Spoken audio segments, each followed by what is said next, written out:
श्लोक 3.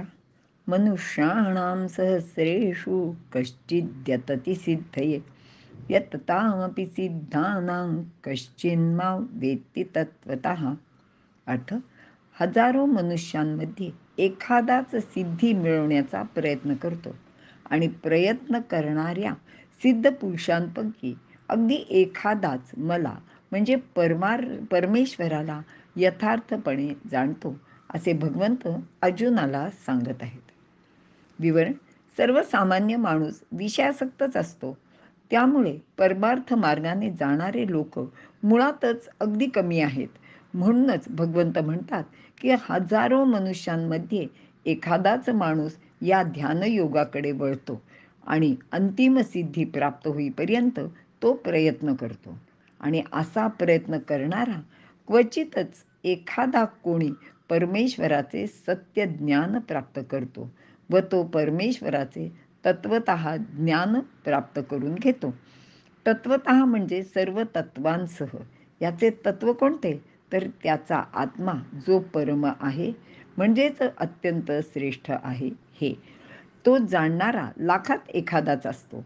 याशिवाय कृष्णाची म्हणजे भगवंताची तत्वे ती जाणून त्याप्रमाणे प्रत्यक्ष आचरण करणारा सुद्धा कोणी एखादाच असतो.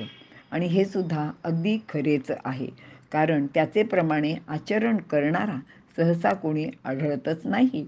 आणि खरं तर विचार केला तर भगवंत किंवा श्रीकृष्णाप्रमाणे आचरण करणे आपल्यासारख्या सामान्य लोकांना खूप अवघडच वाटते. मग आता इथे एक प्रश्न असा उपस्थित होतो की खरंच हा जो काही विषय आहे, हे जे काही तत्व आहे, हे इतकं रुक्ष किंवा कठीण किंवा खूप अवघड असं काही आहे का? तर याचे उत्तर मात्र नकारार्थी म्हणजे नाही असेच आहे.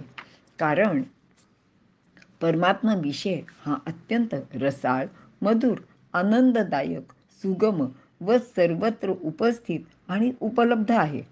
तो सुप्राप्यही आहे. पण मनुष्याची प्रवृत्ती अशी आहे की तो भोगात पडून दुःख भोगायला तयार असतो.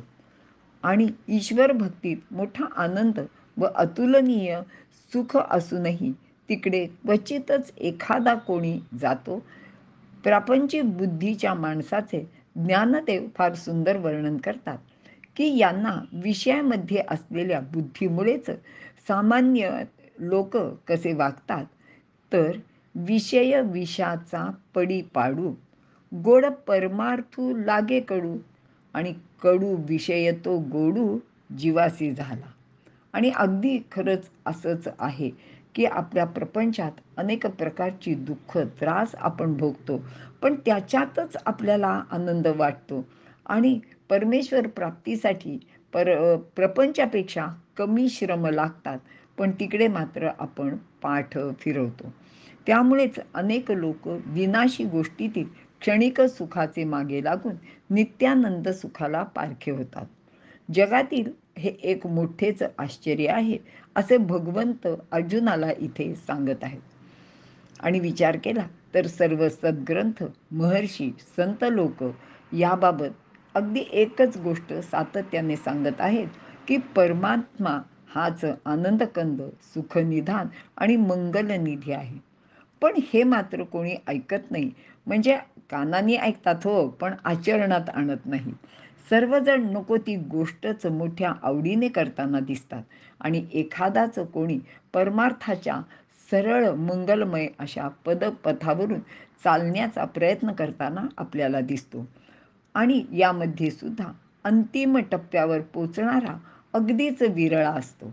कारण यातील कित्येक लोक क्षणिक मोहामुळे किंवा अन्य कारणाने हे साधन किंवा हा मार्ग मध्येच सोडून देतात.